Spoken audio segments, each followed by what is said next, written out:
Here. Mosher is absent. O'Connor. Here. Schwartz is absent. Wenting. Here. And Pace. Here. We have a quorum. Excellent. I trust everyone has read the minutes and spent any changes, any last minute changes? Commissioner Wenting? I provided the staff with some typos, but subject to that, I move we accept them as submitted. Is there a second? Second. It's been moved to second. All in favor, say aye. Aye. Opposed? Minutes are passed. Okay, we have a few items going on today. The first item is continuation of case 286, which is text amendment. I understand we are continuing it once again. Can you pull it down your microphone? Oh, I'm sorry. Make sure it's on. Right. You caught me, that's all right. And I understand we're continuing again. Mr. Robinson, would you like to say anything or any comments about the continuation? Okay, thank you very much.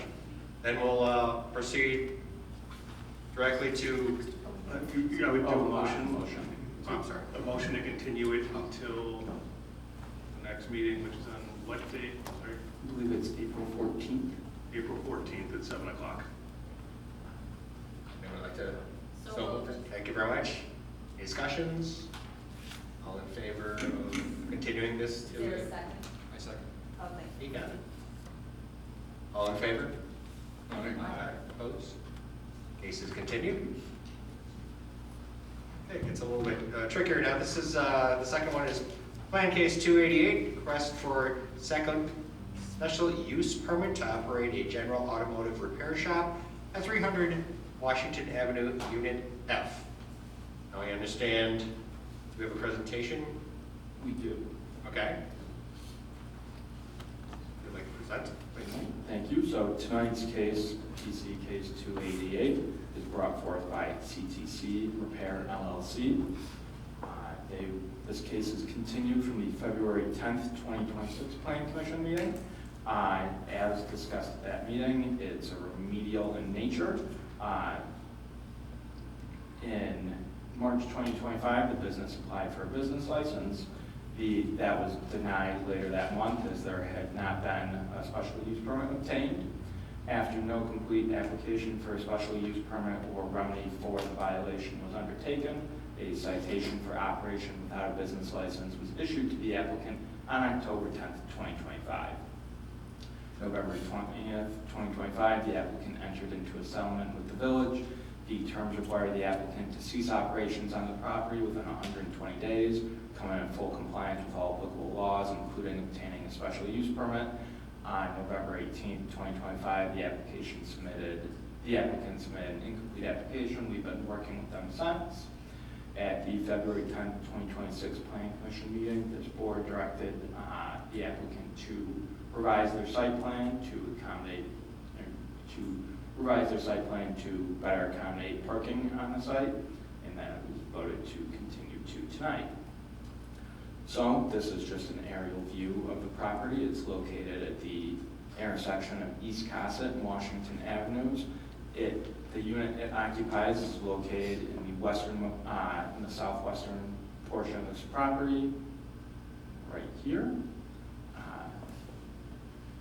As previously discussed, the Grange Forward Comp Plan designates the future land use of the subject property as light industrial, defines this area as providing for a mix of light industrial uses, including office, warehousing and distribution, and the light assembly and light manufacturing of products, and envisions that private properties and public infrastructures are well maintained and aesthetically synonymous with the village standards.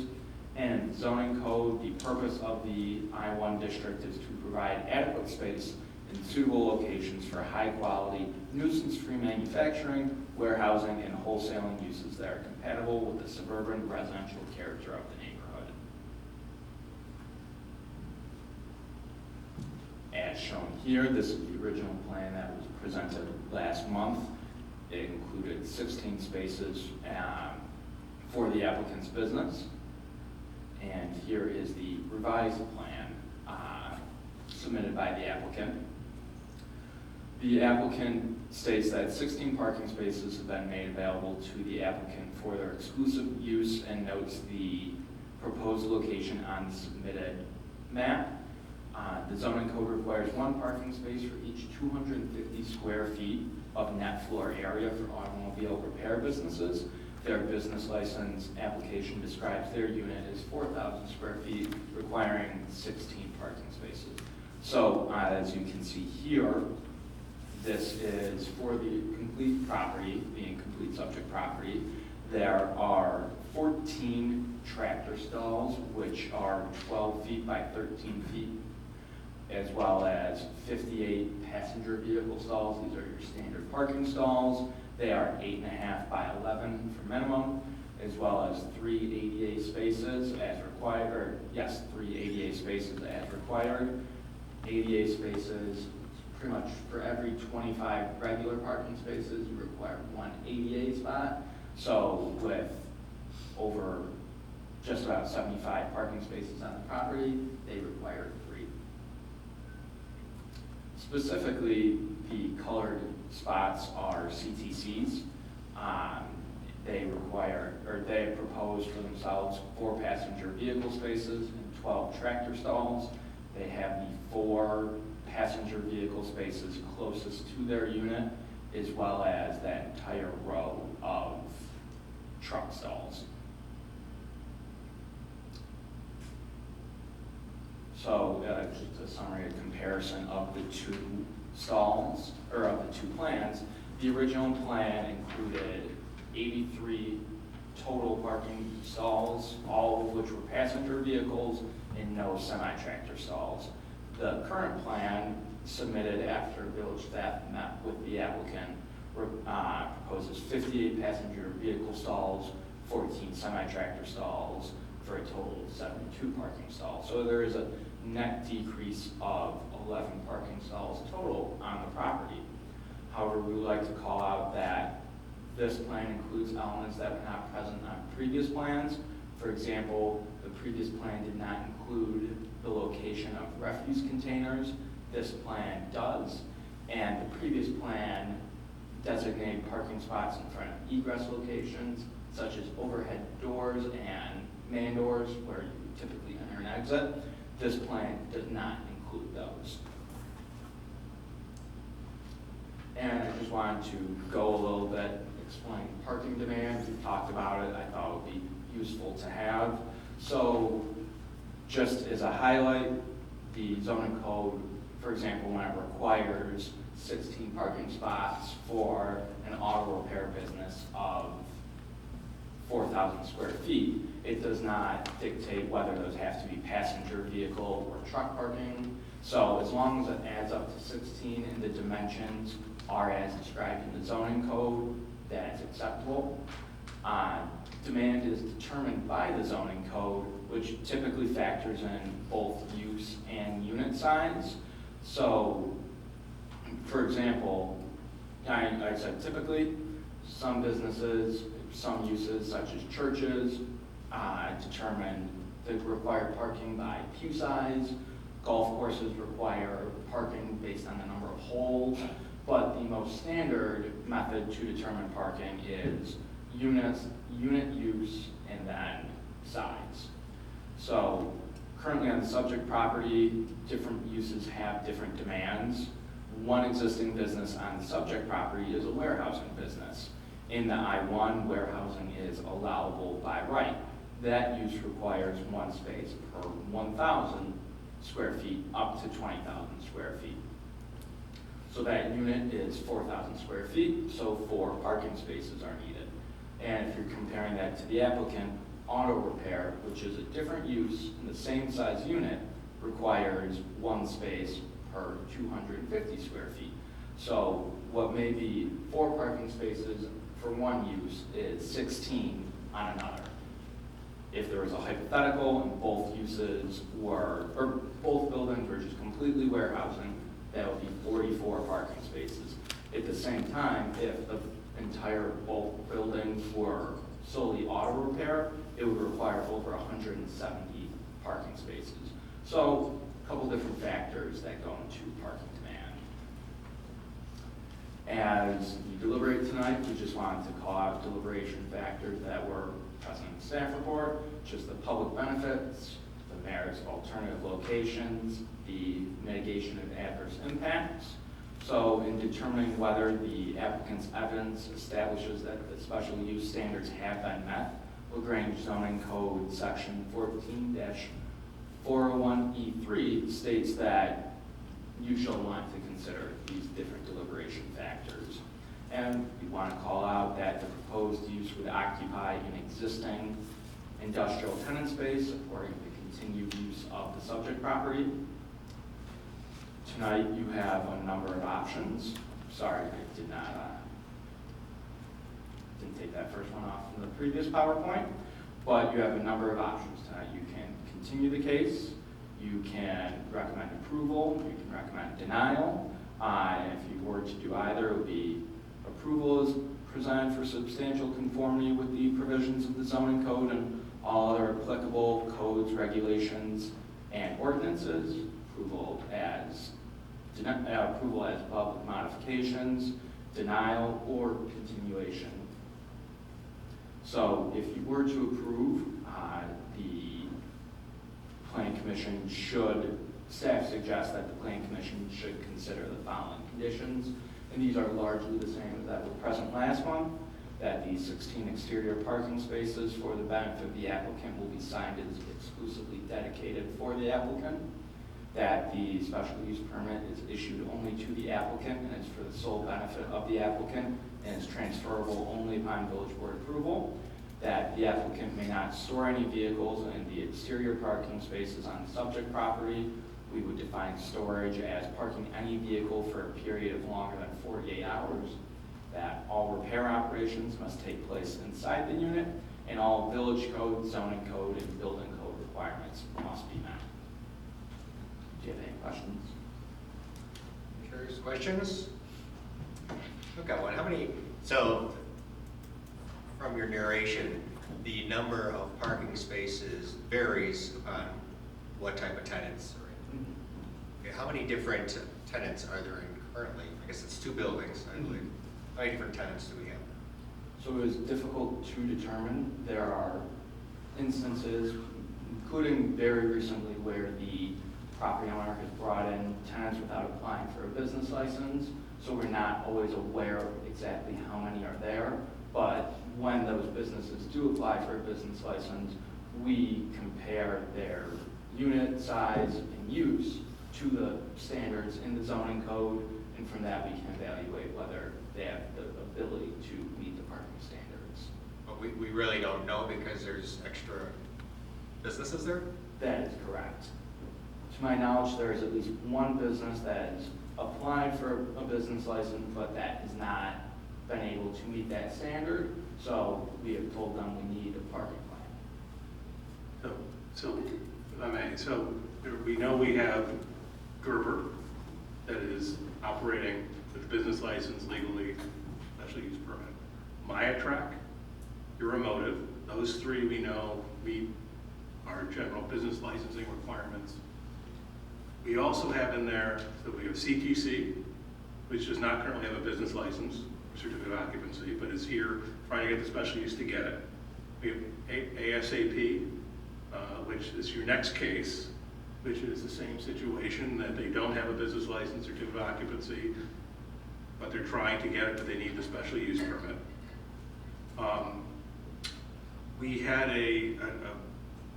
last month we discovered that the landlord had moved in a new business, First Premier Trucking, which was not licensed and hadn't applied. I was told earlier this evening by the owner's attorney that they have moved out, but we don't have confirmation, independent confirmation of that. We've had an application for another trucking business, Gregory Trucking, or what's it, sorry? I believe it's Gary Fast Transit. Sorry, Gary Fast Transit. I was also informed that they are not moving in, but again, we have an application, so no further confirmation.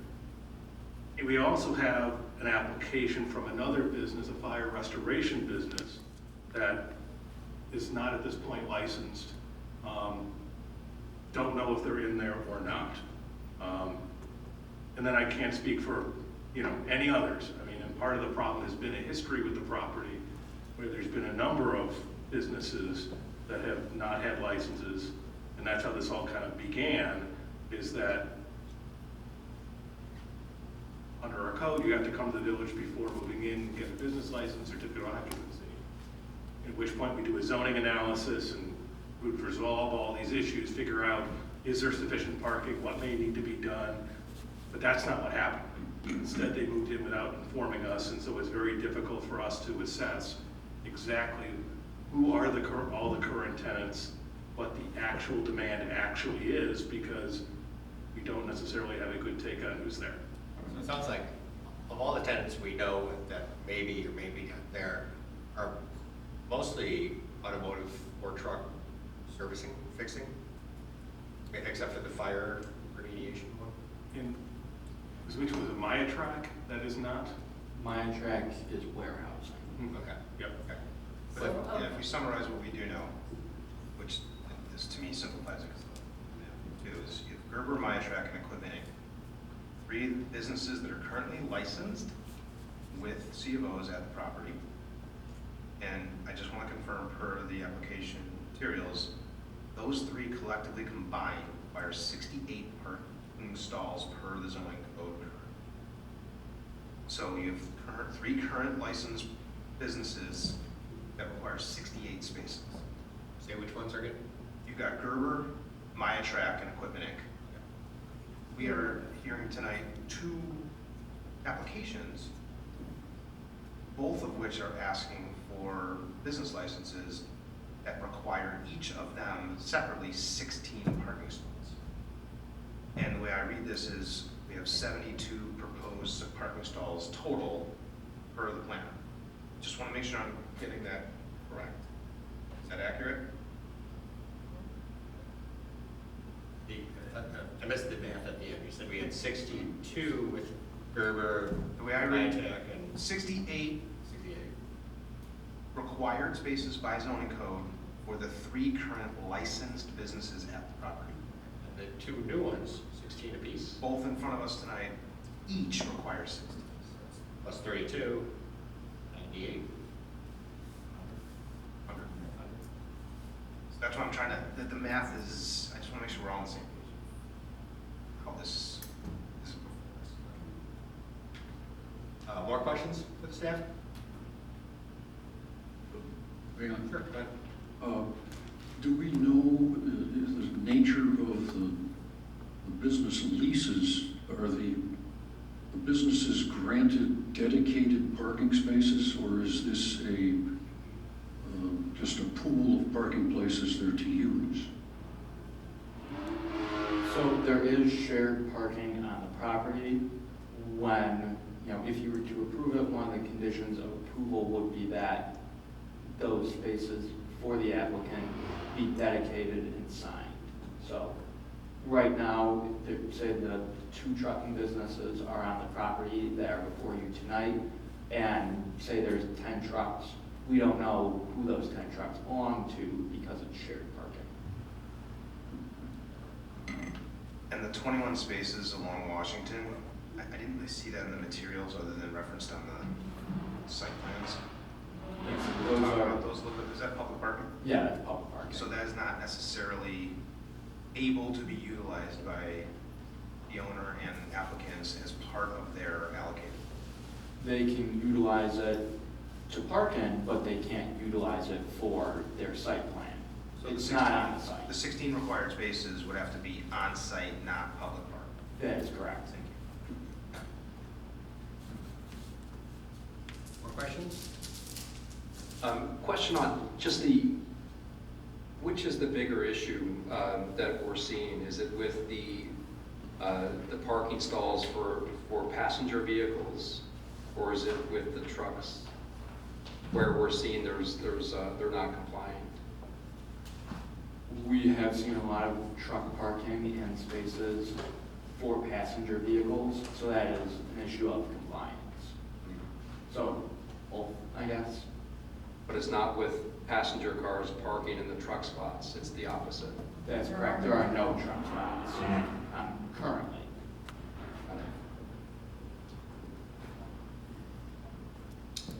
questions for staff? If not, is there an applicant who's giving us a presentation? Yes. Okay, great. And at this point, I need to swear, anyone who's gonna speak tonight needs to be sworn in. Do it all at once. You can raise your right hand. Do you swear that the testimony you're about to give is the truth to the best of your knowledge? Yes. Yes. Okay, thank you. Please go ahead. I'm just waiting for him to pull up our. Oh, okay. Good evening. Is it okay if we address ASAP and CTC at the same time, or we're happy to sit back down and come back up, but, you know, same issues, similar applications? Up to you. I think I'll look at legal counsel for a second. Yeah, so just if you want to open the public hearing on ASAP as well, you can do it concurrently. Okay. Do we need a vote? No, Nothing? you can just deem it open. Okay, it's open for both cases. Go ahead. Thank And if you. you can state your name for the record. Good evening, my name is Tatiana. I'm here representing special use permit for CTC Repair Unit F and ASAP Unit E, Unit E, located on 300 Washington Avenue. I appreciate the opportunity to return tonight to present the revised site plan operational updates following the feedback provided from the previous meetings. Following the previous hearing, I took the commission's and the village's concerns very seriously, and I made it a priority to clearly understand what was needed to be addressed. On February 24th, I met with the village staff, Kevin and Charity, to review those concerns and to ensure that the revised site plan reflects village's expectations. Working directly with the architect, the site plan was updated based directly on the guidance provided during that meeting. Since the previous meeting, 2 attendants have either vacated or are in process of moving out, the trucking businesses, which has reduced overall activity on the site. This change has allowed the remaining parking areas to be more reorganized and the overall site conditions to be improved for the current operations.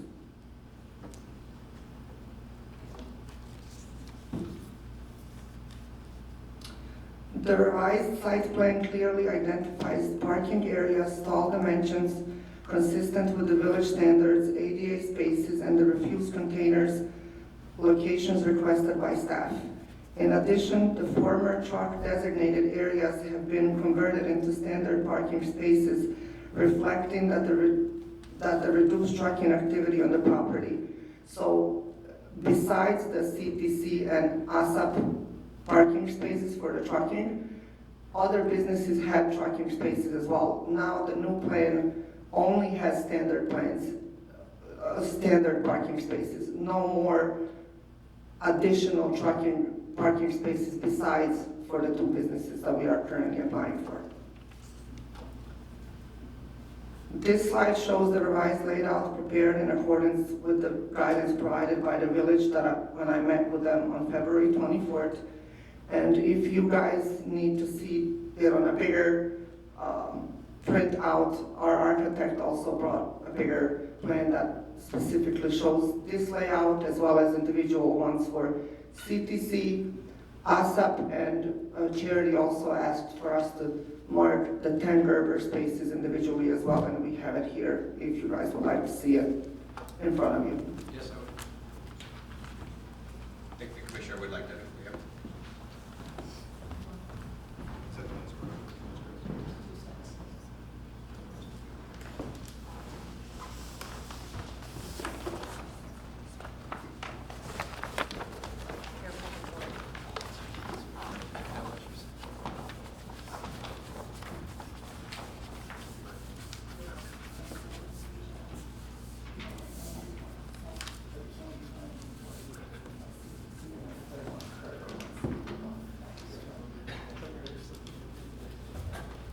That's the same as these that were. I think you have all 3 of them. Yeah. Yeah, Yep. all separate. And you're up. Yeah. What's your dub?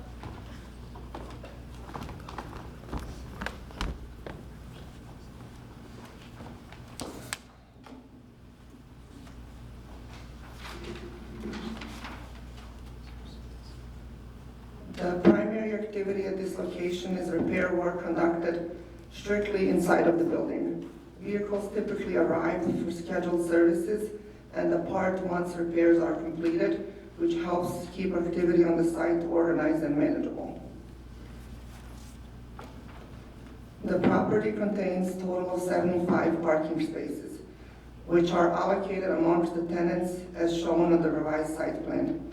The layout reflects proper stall dimensions, drive aisles, ADA spaces, and designated parking allocations consistent with the village zoning requirements.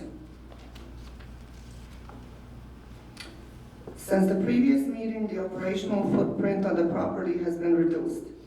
As mentioned earlier, one application has been withdrawn, another tenant vacated the property or is in process.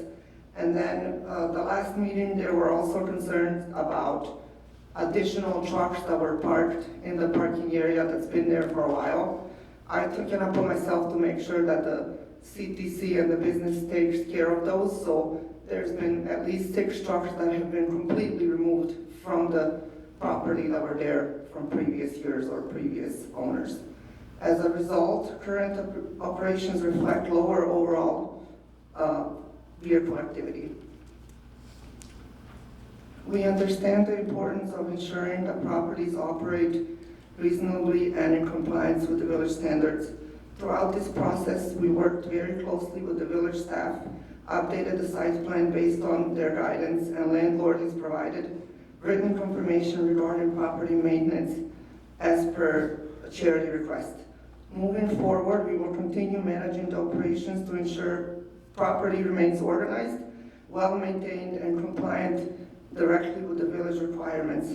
We are also fully willing to comply with any reasonable conditions that the commission may determine appropriate. We respectfully request approval of our special use permit applications, and if there's anything else that you need from us to do to fully comply, we are more than willing to do so. Thank you. If you'd like to Thank stay you there, so much. If anybody has questions? Sure. Commissioners, questions for the applicant? I have some questions. First of all, thank you for the color coding and the hard work that you've put into this. It's greatly appreciated. I have a couple questions about the site, and I think we're all trying to get to the same thing. How many units are there in these 2 buildings? Sorry, just for the record, my name is Richard Cole Eastman. I'm attorney for CTC and ASAP. So I think the landlord could speak to how many actual units are operational or in the building. I don't think we'd be comfortable answering that question on their behalf, but Okay. if they're here. this Okay, evening, great. So, yeah. Great, okay, and so then they could also speak to how many are actually occupied and what the current empty square footage is. Okay, and target tenants, those are the questions that I would have for the landlord. As long as we're on the subject, who can answer that? You said someone's here? Yeah.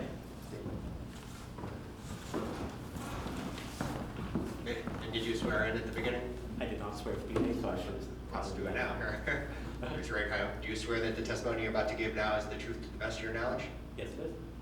All right, go ahead. My name is David Mosquitz. I'm the attorney for the landlord. So my understanding is that there are a total of 11 units for a total of 44,000 square feet. Of those units, 3 are occupied by Gerber. 1 or 2 are occupied by Your Motive.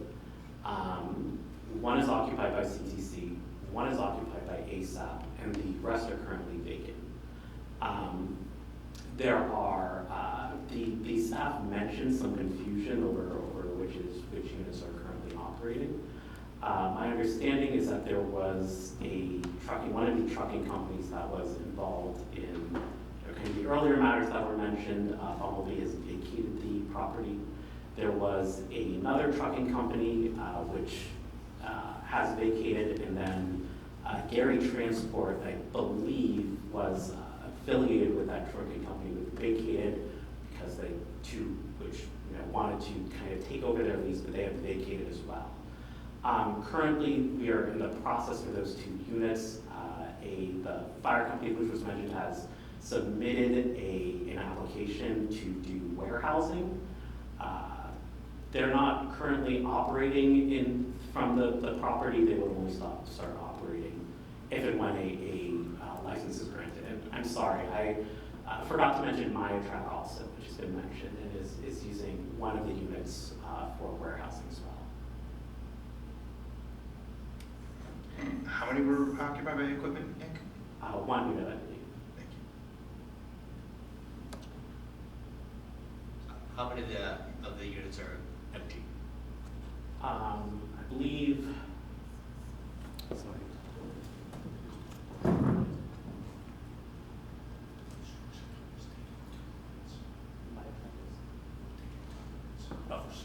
Oh, for the new one. So they would be taking 2 units. 2 units would be used. So there are 3 occupied now by Gerber. So that's 3, 4 for my track, 6 counting automotive, and then 7, 8 for the 2 applicants. And then right now unoccupied are 3 units. 2 of those would be occupied by the warehousing, by the new warehousing company, which would be done. And sorry, yeah, 2 of those would be occupied by the new warehousing company if their license is granted. But again, that's kind of dependent on the village, whether they grant or deny it.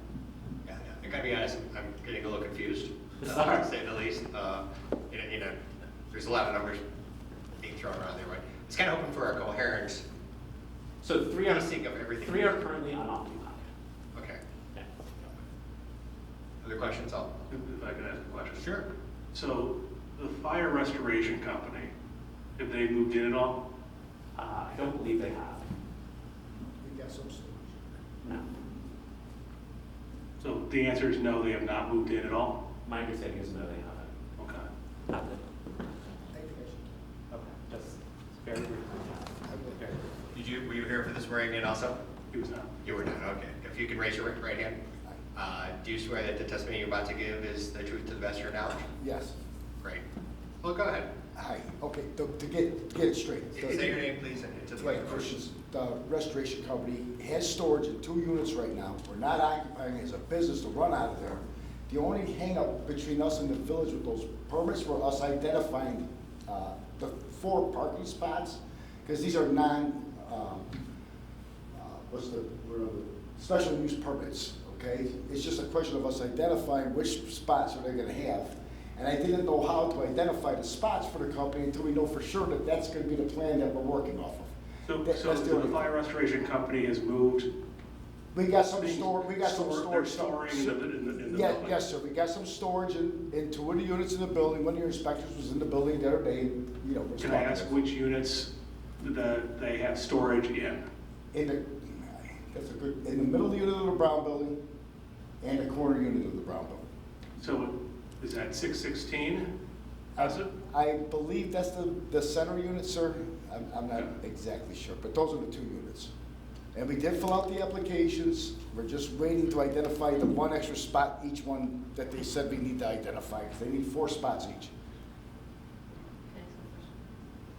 Just as a point of clarification, the application we received, I Yes. believe, was for fire and water restoration, was for 616, 620, and 624. Is that right?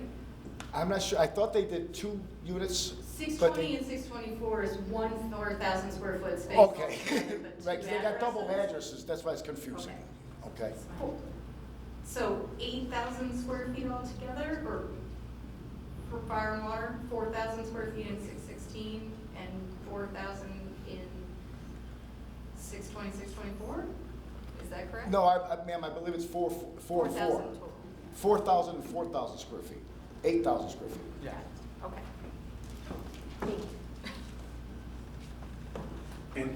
More questions? Yeah, okay. Please, go ahead. So this water restoration company, when did they move in items in occupied Just units? just this past week or so, they've been moving some stuff out, because the truck company's gone. They're out. Okay, but They've been the out. restoration company's been there a week. They started moving some stuff in this past week. Okay.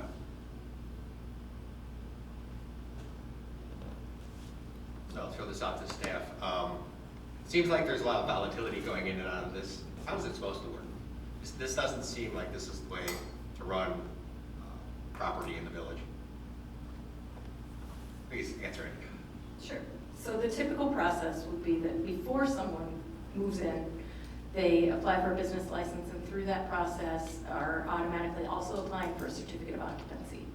And that once the business license is approved for meeting zoning standards and general administrative requirements, then certificate of occupancy inspections are scheduled with the building inspector and the fire inspector, who come in and ensure the minimum life safety requirements are met.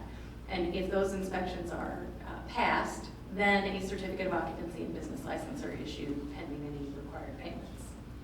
And then, And then the people would be able to open for business. so in a perfect world, you would have a map of who's everywhere in these buildings. Yes, so typically as part of a business license and certificate of occupancy application, we require a floor plan that illustrates the interior of the site as well. So that is our way of record keeping of who's coming and going from particularly multi-tenant units, where sometimes a business might occupy more than one unit, right? So assuming that they followed all the procedures, we wouldn't be here right now. For a special use permit, we would still It be. would just be for a special. Yeah, the difference, we'd be here with a special use application, but wouldn't be occupying the unit while doing it. They would come in, presumably they would, they'd work out with the tenant or the landlord. Oftentimes there's leases contingent upon getting zoning. They'd go through the process. If they got a special use, they would then move in. If they need other relief, like variations, they might apply for those. But, that usually happens, and ideally happens before anybody occupies the unit. So you address all these issues before tenancy. So we can't issue business licenses and certificate of occupancy until you've met the zoning requirements. So, Okay. More questions, commissioners? I have a question for the landlord. I don't want to be presumptuous. Do you have written leases with the tenants that you Yes, have ma'am. there? And what are the lease terms? Are they long-term? Are they short-term? Are they? Some are real long-term, some are short-term, some are all over the place. And I would like to just bring to your attention, just a month ago, your fire marshal was in the building, you hired an engineer to be in my building, and your city inspectors were in the building for the zoning compliance. And and there is no work that needs to be done in the building. Everything's up to code, everything is straight, and this is, again, just storage. It's just, your own code book says they would need 4 parking spots, and that's even what you put in the email to us. We just don't know which spot to assign it. That's all. We're just waiting for this to be okay. We're not trying to hide nothing. Do the Maya Track or Equipment Inc. leases designate any of the parking spaces specifically, or are they just open and shared spaces? Sir, you know what, I cannot answer that question directly. The village does have a copy of their leases with their licenses that they issue. So all I'm trying to figure out on the plan, which is good, it's, you've got designated 16 for ASAP, 16 for CTC, 10 for Gerber, so that's 42, which leaves 30 spaces as open. But now you've got, again, like 50 or so spaces that are required for Mine Track and Equipment Inc. So I just want to know, like, are you overlapping? No, site sir, space? we're controlling the parking lot. We've always had to control this parking lot. It's always been lacking parking, and we've controlled it by identifying, like Euromotive, for example. They have the parking directly outside their unit. That's it. Okay? And so does Mayo Track. They know that's their parking. They don't get extra parking. That's their parking. Even with the construction company that's coming in there, they don't even have on-site employees, but the village says we still got to identify their parking spots for them. All right? As we move forward, we will control what tenants come in there with the parking that's left available for them. And if a tenant wants to come to this facility and there's not enough parking for them, well, then they can't come. That's no matter what your code book says, if we don't have the parking for them and they need more parking for their employees or whatever they're doing, they're going to have to find someplace else. We have to control the tenants like we have for over 20 years.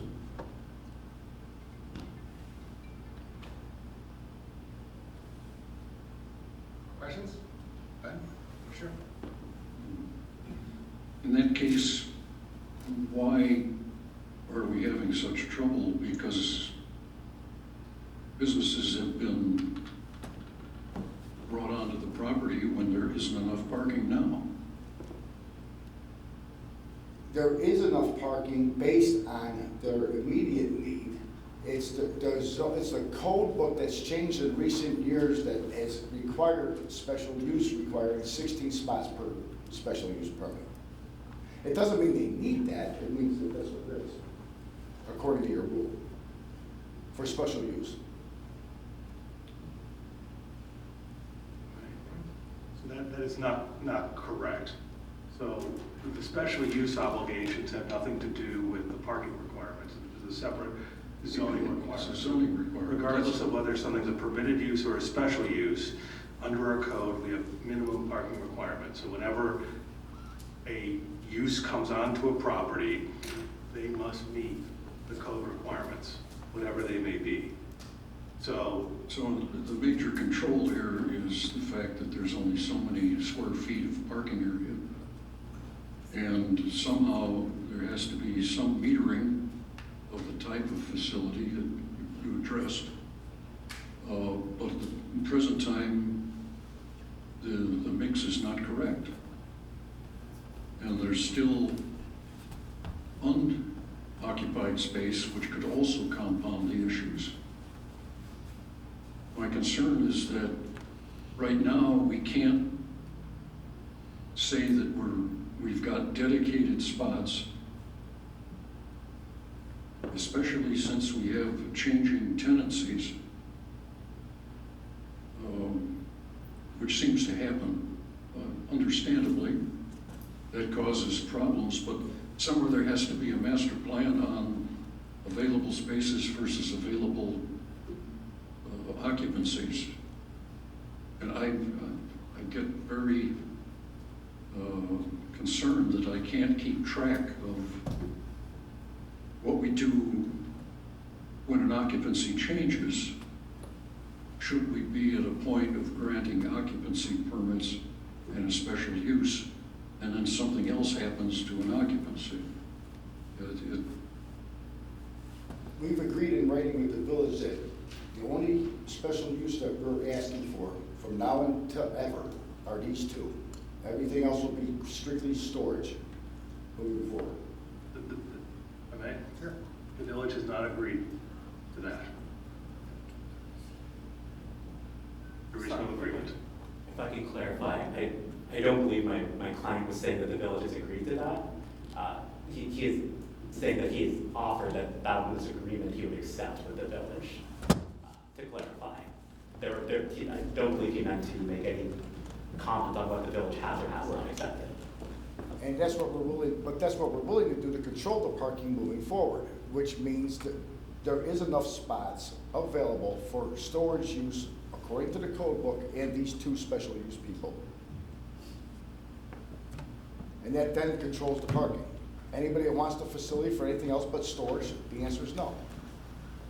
I guess I am uncomfortable that we know exactly who's in there and which ones are storage and which ones are repair. And at this point, I'm not sure what would make me comfortable knowing what's going in there and what's left, frankly. I've heard a few discussions of what's in and what's not. I'm not sure that the village has the same list of people who are in or who are out. Anyone else? Yeah, maybe it'd be helpful if we had, and this is for discussion amongst ourselves, but something that where we have a quarterly check-in, at least until we get a better feel for the velocity of businesses and who's using what and when, and just a check-in with the owner of the building. And that would need to be on site. I don't know how onerous that would be, but until we get a better handle, because what we talk about now, I get the feeling, and I think some of us agree, that could change dramatically in a month or 2 months. And that's fine, that's part of business. But we need to know who's in there. And it's not because we're trying to be nosy, it's not because we're just, red tape type people. There's legitimate reasons why the village needs to know what businesses are operating in the village. And So I we're think very it's- agreeable, it's- whatever makes it easy for everybody to make this go along and get along, so this can slow down, everybody. But just, there's concerns. Yes. And we want to help, but we need your help as And well. whatever you would like to ask of us to do on our end, we will agree to. Can I ask another question that's kind of tangentially connected to this? I thought I read in the packet that one of the plans was to close off one of the doors on one end of the building so that they weren't available for ingress, egress into the building. Is that right? I don't know if you read it the right way, the way I Okay. understand it. We got something else going on, which has nothing to do with this, but there's one of the doors on that brown building on the Cassett side. Somewhere along the line, before we even owned the building, that was an overhead door there, and somebody decided to close that overhead door off. Okay. So we put in the paperwork to reopen that overhead door with the city, and they asked us to get a simple engineer drawing on the driveway, and we're in the works of that. That's an Okay, okay. unrelated. No, as a point of clarification, that's a separate topic. That is true. Yes. What the property owner said is true. He is in for permit for, to restore a previously existing overhead door exiting onto Cosset Avenue. Okay. And that's going through the building permit process. What you're referring to, Commissioner Egan, in the staff memo is that the plan as proposed takes what used to be the loading zone areas as ingress and egress to the overhead doors on the south side of the Cosset building Okay. and makes those so they are no longer accessible as vehicular entrances and exits because they're going to be used as parking spaces and area for dumpster storage. Okay. Which then means that all of the vehicle movements in and out of that Cosset building would be onto and off of Cosset Avenue.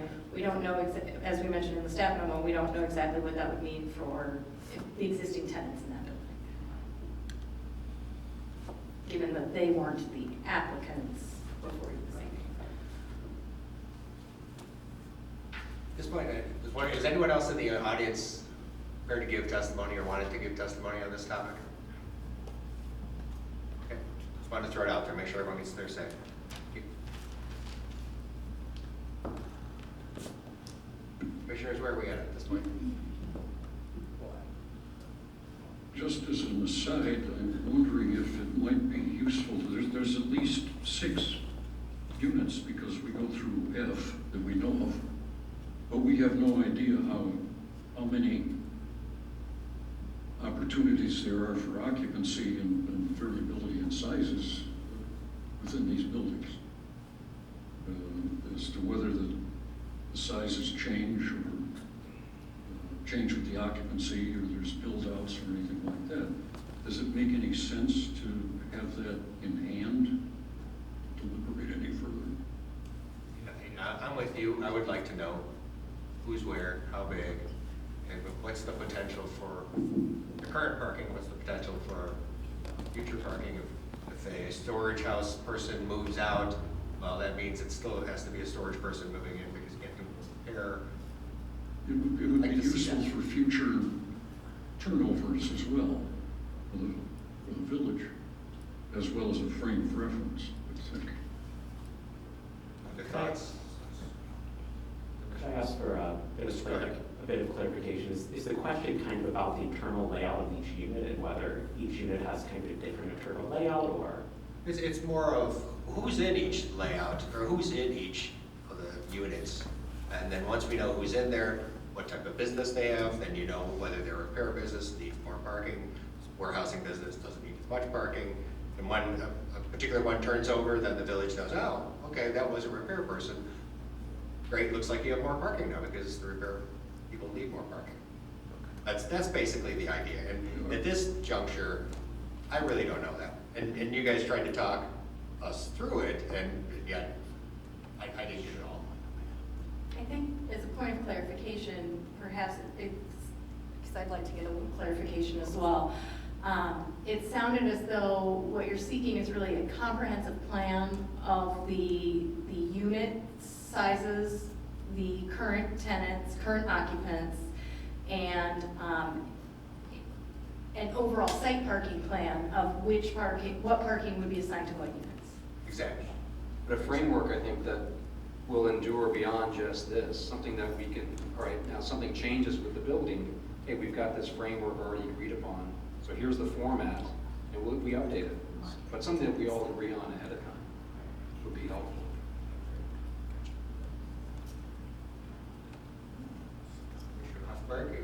Thinking? I agree with that. I think it would be helpful. It's a yes and. Even without that, without the unknown units, I keep coming back to the ones that we know. We know we have 3 units that by code require 68 parking spaces. We have 2 applications here for 2 separate businesses, both which would need 16 parking stalls. And the plan looks good for those 2 applicants, but if you add that 32 with the existing 68, now we're at 100 spaces required by the property in order to make sure that all of those licenses, if we were to assume that we grant both of these, it's hard to even think, like, how would we choose one versus the other if we didn't want to put the whole property out of compliance twice? So this is where I'm struggling. So if you have 68 current, that's required by the 3 current tenants we know that are there with current licenses, that's 68 required parking spaces. If we were, assuming we were to even approve both of these applications, that means we'd be adding an additional 32 required spaces. Now you're at 100 required spaces for the 5 licenses that would be active at the property, plus the fire restoration that wants to have for warehousing an additional 4. Now we're up to 104 spaces. And the plan really depicts 72 parking stalls. So I'm struggling with how do we even get there? Yeah, so you guys understand the struggle here? I can answer some of it to make it simple. Like Gerber, who we're looking at, they're required to only have 10 parking spots. Okay, that's all they use, are those 10. They don't use any more parking. Even though they got 12,000 square feet, they only use 10 spots. And that has sufficed their business for 20 years. Those 10 spots. It's never changed. Those 10 spots. Euromotive, even though they would be considered a special use, they get the spots directly behind their unit. That's it. And it suffices their business. That's how we make this building work. We have to make it work like this. So the distinction that I'm hearing from you is what those businesses are using versus what's required by the code that we have to, as a commission, subscribe to. So that's where we're struggling here, because we have to, in a lot of ways, we have to follow the code of what we have to do. And even though, say, Gerber is only using 10, that might, and I don't know this because I don't know if that's in the materials, I'm just doing it on an aggregate basis. If the code requires them to have 20, even if they're only using 10, we have to assign them the 20 because they're a current business. And so we're at a shortfall of parking spaces, and that's a problem. Because again, we have to follow the code in that.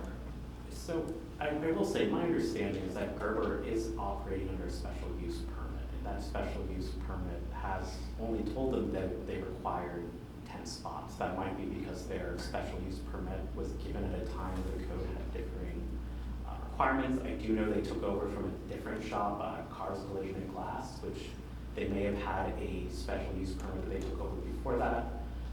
We did apply for a certificate of zoning compliance, and in the partial denial of it, there was no mention of a need for 48 spots, which we assume if that was an issue, they would have mentioned that during the certificate of zoning compliance process. So you're saying that the Gerber license and use requires 48, but their special use permit only requires 10? Yes, and I don't know why the village said that, but that's our understanding. Can you guys weigh in on that, please? Sure, I can speak to that. So the special use permit for Gerber requires that they have 10 spaces in the lot exclusively dedicated for their use.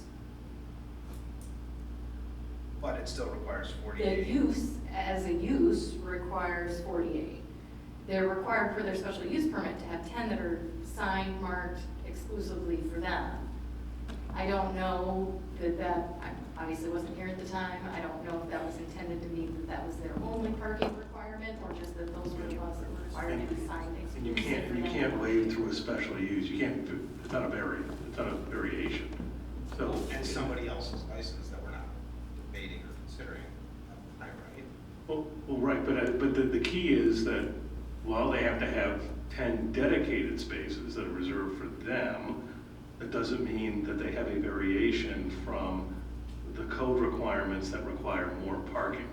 And so if they only went through a special use process, that doesn't take care of the issue. So again, if you look at the design that we have, it lays out 16 for CTC, 16 for ASAP, the 10 that are exclusively dedicated for Gerber. But what it doesn't do is lay out the others, because they're not dedicated spots, but they still have to be accounted for the total parking. So Euromotive, for example, is not shown on these layouts. Maya Track isn't shown on the layouts, but they don't have reserved spots, but we have to account for their parking. With this comprehensive kind of site plan concept, give us some mechanism to work through that at all, or not? That's the hope, I like. You know, if we, With the, like, is there a way to get the tenants together and, I think would that require variations, the other tenants to come and apply for those variances? I'm just trying to understand, how do you accomplish that goal, or is it just can't be accomplished? I mean, so it could be accomplished many ways. I mean, one of which, it could be variations, it could be changes to the building, and to add more parking. Be done in a series of ways. Part of it is also the balance of parking for trucks versus cars, and that depends on the business mix, right? So you could have a situation where if you had, for example, a pair of motorcycles, it's a very different size dimension than you would need than if you're dealing with semi-trucks. So there's all sorts of factors, that can be done and to make this work, but that this is the challenge. If I can interject. Sure. If the process that the village wants us to go through, in order to kind of get some sort of comprehensive plan, so that everything is done for this, is to go through a variance process and kind of move forward through there. As long as the existing tenants aren't forced out in the meantime, we would be perfectly happy to kind of go through that process first. in writing, give us Yeah. a map, just, I think with staff guidance, that seems reasonable, a start. I think if everybody's just willing to sit down, this can all be worked out. From what I understand, what you're saying to me, we're open-minded to try to go along and get along here, okay? If we just sit down at a table, our architect sat down with you guys for 2 or 3 hours the other day, we came up with this. I think we just sit down, we can work, however you wanna write this out, so it's reasonable for us to understand, and you guys to understand long-term on how this is gonna work. And that, I think, will avoid a lot of future crazy between us. That's the hope. And if I could just echo that, I know the landlord has worked hard. The clients, ASOP and CTC, have worked very hard, as you can see by these plans and the work that Tatiana has done. They will do whatever the village asks. They're willing to do anything to make sure that their businesses are compliant. They want to be compliant. It's in their interest to be compliant with the village. They want a good relationship with you guys. We would, obviously, you would need to attach conditions to any approval. We understand that. But that's respectfully what we would request so that we can move this process forward, because from a practical perspective, and Ben can explain this, we have 10 days until the end of that 120-day period. I believe it's March 20th. if the village were amenable, if the commission were amenable, we would love to turn these things around to you in short order, if you're willing to, give us, a little bit of time to do so. How much you're turning around in short order is something that the village does. No, I meant us turn things around to you in short order. I think this is more just the management, unless I'm wrong and I'm not understanding something, the management from the village to sit down with us, right? Tell us what you're thinking, and Mr. Schuster, tell us how to work this thing out to accommodate your need here, and reasonably just work it out with him. He's being instructed by me loud and clear for everybody, work this out. Work it out. I want to work it out. So I'm very open-minded, just be fair, and let's just be fair to one another and work it out. And we'll put it in writing so there's no more crazy. I will say this, the best way to work this out is to stop putting illegal tenants in the units. And we just heard this evening that you have moved in another illegal tenant without a business license into the units. Wait, it's not an illegal, first off, it's me using my building for my unit for storage, all right? That's it. We don't even have employees at the building, we don't have nothing. One of our warehouses got too full, we're very busy this season, and I know the only thing that's stopping it, it's not a special use. It's just one thing they asked us for, identify the spot. And I wasn't sure which spot to identify until we know that this is the plan we're working on. Can you please tell me who all the owners are of the restoration business? My daughter, Paige Christensen is. Sorry? Who is the owner of the property, by the way, also. You just said you were the owner. I'm the trustee of the trust, and you know that. Okay, so who is the owner of the fire restoration business? Paige Christensen is. So you are not the owner of the She's fire restoration president. I'm business? her father. If I could clarify. Paige Christensen is the owner of the fire restoration business. The owner of the building is the Beverly J. Christensen Irrevocable Trust. The trustee of the trust is Mr. Christensen here. The beneficiary of the trust is Paige, as well as her sister, I believe. Yes. As well as her sister. So the fire restoration business, is it owned by the trust? Is it owned or by Paige It's Christensen? owned by Paige Christensen. So, but- Thank you.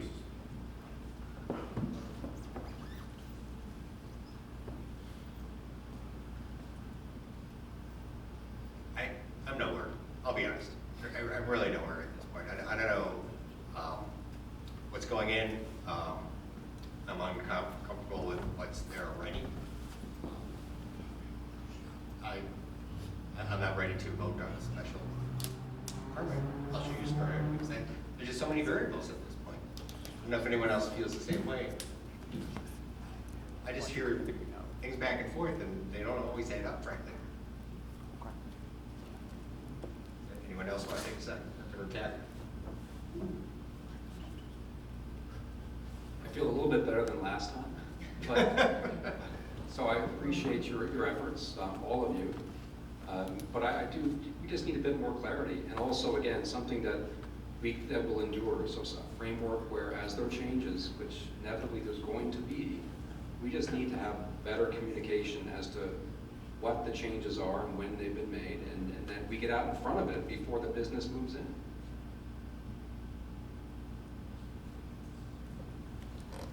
We appreciate that. Just speaking practically here, we have 10 days until the settlement is up, which obviously for our clients who really want to locate here and have invested a lot of time and energy in planning their businesses here, I guess I would just ask, what are they supposed to do in the interim period? Because we could provide you with all of the things that you're requesting, but presumably, I think the next hearing is on the 24th of next month or something around there. So, that wouldn't make the timeline. It wouldn't be in time for the timeline, excuse me. So I just would ask. We're just looking at this one case. So Yeah. Could you elaborate on the 10 days that you're talking about? Yeah, there was a settlement agreement with the village. I believe they had 120 days to come into compliance. This is part of that process. Obviously, we're at the tail end of it. And so they have about 10 days, I believe, until March 20th to either come into compliance or vacate. And so, not rendering a decision, which I understand the village's position on this and appreciate all your perspectives, but essentially would force them to move out of the building. we're talking which tenant would move out. Oh, I'm sorry, CTC and ASAP. The two applications that we are here for today, as I mentioned earlier, based on the conversation in the meeting I had with Charity and Kevin, we have provided everything that was asked of us. We are more than willing to provide anything additional that you need from us to continue to work everything the proper way, as we always have and wanted to do. I think the fact that other trucking businesses have moved out or are moving out have definitely significantly decreased the traffic and the chaotic situations going on there. And now being these two businesses that are managing their trucks, again, we have yards that are down the street from this property. We do not need, 50 spaces or anything like that. Everything is scheduled. And again, with any special conditions or requirements that you are asking of us, we are more than agreeable to do exactly what you need us to do and prepared to turn around and get it back to you as soon as possible. To play devil's advocate, say the 10 days pass, the two entities move out, then what happens? Question for you guys, Amos? Is there just then a way that you come back to the village and say, here's our plan, let's do it by the book? I mean, I believe at that point, I think our plan is to have the two tenants in there. I think there's already damage that would happen to the trust at that point, if we were kind of have the tenants forced out.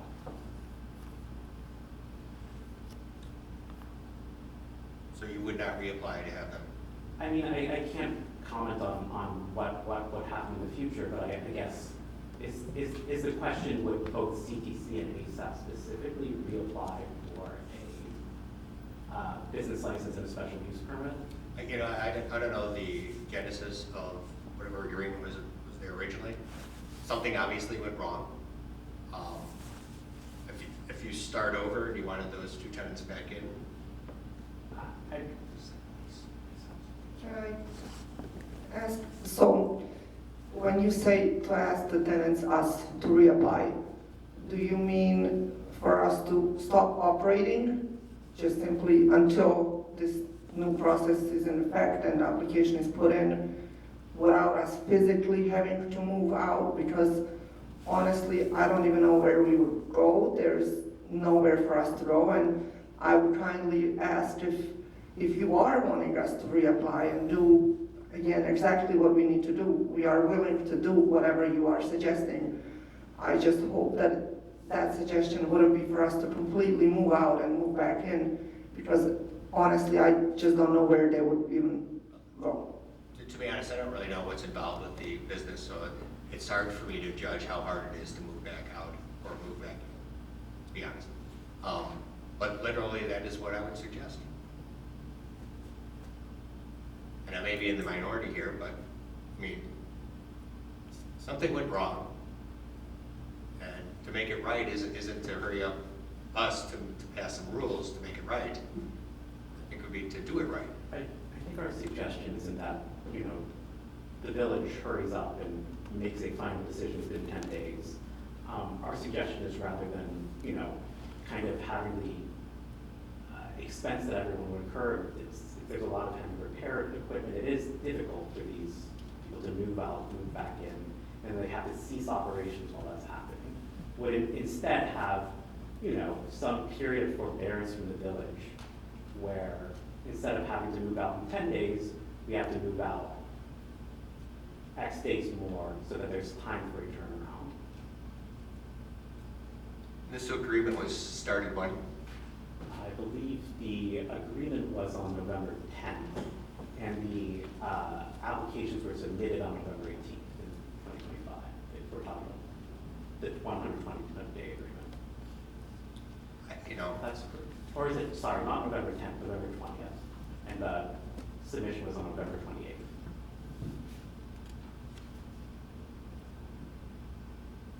I'm not, personally, I am not compelled to rush it up, given the time that we've had. I may be in the minority, but that's my Yeah, so, personal view. and if I may, it's beyond the purview of the plan commission Right. to modify the settlement agreement that we have. But I would also add, just, as you consider your options, just so we're clear on the facts, is the parties were aware that they needed a special use, and this goes back to this past summer, the summer of 2025, at the very least, because it was in August of 2025 that CTC, ASAP, the owner, and some of the other tenants decided to sue the village regarding the need to get a special use permit. They proceeded through litigation in which the village position was clear that they needed to be here for a special use permit since at least August. The settlement agreement was done in November. The agreement was that 120 days to either cease operating and vacate the property or come into compliance and get a special use. So we're here today, and then so, and again, beyond your purview to talk about modifying the settlement. So it's really up to this body to decide whether you think that it's advantageous to continue to get more information, to recommend approval with conditions, recommend denial, and those are kind of the options that are before you. And if it is your prerogative to ask for more information so you can make an informed decision, that is certainly you can do, and then it would be up to them to make whatever decisions that they have to make regarding their application. But those are really the options that are before us. When's the next village board meeting? It is. The 23rd.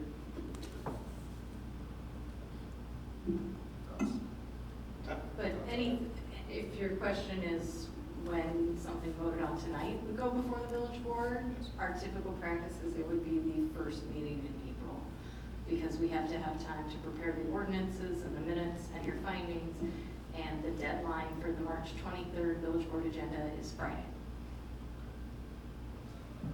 What I'm getting at is, even if we were to recommend approval, both applications, I don't know if there's consensus for that.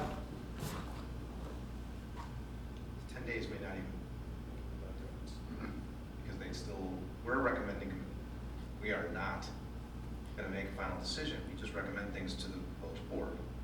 The village board would then have to approve anything we do, and they would then be out of compliance before the 10 days expire. Sorry, the 10 days would not fall within that time. It's also a situation where this is really within the purview of the village and council to discuss the settlement, because I think Ben's right, and I want to echo that, is we can't make any decision on settlement agreement. And I appreciate the timeline, I really do, the sensitivity of it. I think you can hear from this commission, like, we're trying to figure out ways, because, figure out a solution here to, might be advantageous for the property, but we can just operate within the purview of this commission, and the commission has restrictions, and we have to consider parking, and we have, as it stands right now, not even taking into account the fire restoration or anything else, just again, the existing uses plus the two that are in front of us, puts us at 100 spaces, there's 72. It's hard for us as a body to completely put the property outside of code, absent some exigent circumstances, which is why I think we as a body are saying, we'd love to see some workable plan here for the whole property to work together to get to the parking that works under the code.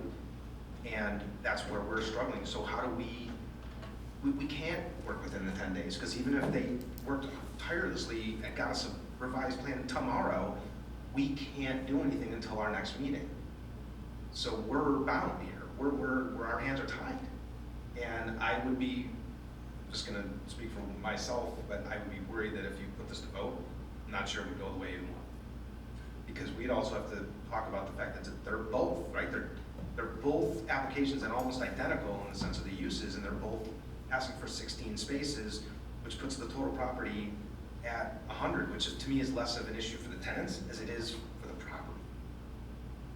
So that's where I think we're a little tight here as a committee that I don't know if we can solve this issue. As far as the settlement, the timing, that's really a village board or a village attorney working with the village. I don't know the answer to that. But I know we can't solve that. So it's, I don't know what, like to your point, it gets back to the point of, I don't know what we can do right now to solve this. Not in 10 days. It's, Absent resolution of the unknown, I think we've at least put forward our needs if we were to consider things further, which is the further definition of the subdivision of the property, buildings, the tenancies, and dimensional provisions under whatever provisions going forward or in the future. But right now, it's something we don't know. And trying to work out a way of resolving the issue that of number of parking places versus tenancies. We need to know the tenancies, we need to know the available spaces somewhere down the road. If not today, then whatever the future holds. So all I would say is that should you be in a position to provide that to your benefit, please do, because it would be very useful for further considerations. Absolutely, thank you. And if I could just provide a point of clarification on something you said earlier. My client indicated to me that they withdrew from the lawsuit. Ben, is that your understanding?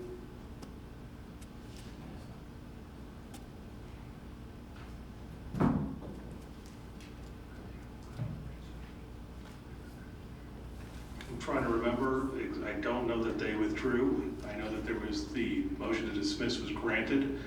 If I remember correctly, Expedited Trucking, the two Expedited Trucking entities were the ones that withdrew. There was a motion to dismiss, which was granted. Okay. So that's, the Expedited Trucking Companies, was that a predecessor company of ASAP and CTC? CTC Repair and CTC Expedited, same company. Okay. Yeah, so is it CTC Expedited? No. No. So there was Expedited Carriers and Expedited Trucking, Okay. which were in unit, I believe it was 616, and they did not, they found out about the litigation, said we did not want to be a part of this, and they withdrew their lawsuit. Thank you, yeah, appreciate that. So with all that said, really our position here is to look at what you proposed, and that's all we can really talk about and vote on. And as it's been summarized, either we can say yes, which I'm not hearing from anyone. We can say no. We're kind of saying, well, it'd be nice if there's a plan, maybe if there's a good plan, then maybe something good is going to happen. That thing is not going to happen within 10 days. I can tell you that. So, but the only thing I can offer, we have to discuss with the commissioners, is to give you another continuance. And your timing's not great, but the next time it comes up, perhaps you'll have something else to show us. We would love a continuance, and I guess just as a point of clarification, in order for us to provide you everything that you're looking for, if we were to come back, it's a breakdown of every single unit, the amount of square foot, feet that they're using within the building, a designation of each one of those businesses, and then where their parking would specifically be in that lot. That's basically Got it. it. Okay. plus required spaces for each tenant Yes. per code, not just current usage. Yes, So understood. that we can have a good understanding and then, Yeah, and may I also suggest if it's not only the names of any tenants that have occupied the space anyway, but also what uses they do, because in order to assess how many parking spaces it needs, whether it's warehousing, whether it's auto or truck repair, whatever it is, it's helpful That's how we assess the code, is based So on the the owners, Understood. the owners, ownership also. Okay. Understood, thank you. Okay, wonderful. Any more comments from the audience? Okay. Commissioners are in agreement? I would make a motion to continue this, both CTC and ASP's applications for special use permit to the next meeting. Even for separate motion. I need separate motions. I don't know, I was just saying it's April 14th. April 14th at 7 o'clock. Might as well. Let's say the motion. I would do it in two motions, because it's two items, just to, for clarity. for the So then I minutes. move to continue case 288. Is there a second? Second. Do we have a roll call vote, Ted? Egan. Aye. Wenting. Aye. Hockenberg. Aye. O'Connor. Aye. And Case. Aye. And now I move to continue case number 290 to April 14th. Second. Moved and seconded, roll call vote, please. Egan. Aye. Wenting. Aye. Hockenberg. Aye. O'Connor. Aye. And Case. Passes, thank you. Progress. Okay, so now we've continued that case. Thank you. At this point, any other public comment? Any topic?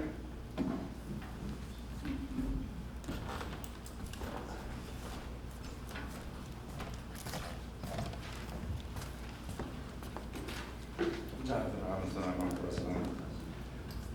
Basically, I'm just back to continue to ask for these smaller commissions to be reported. We have the equipment, we have the situation. I've been running around with equipment as low as $80 that knows what I've been doing.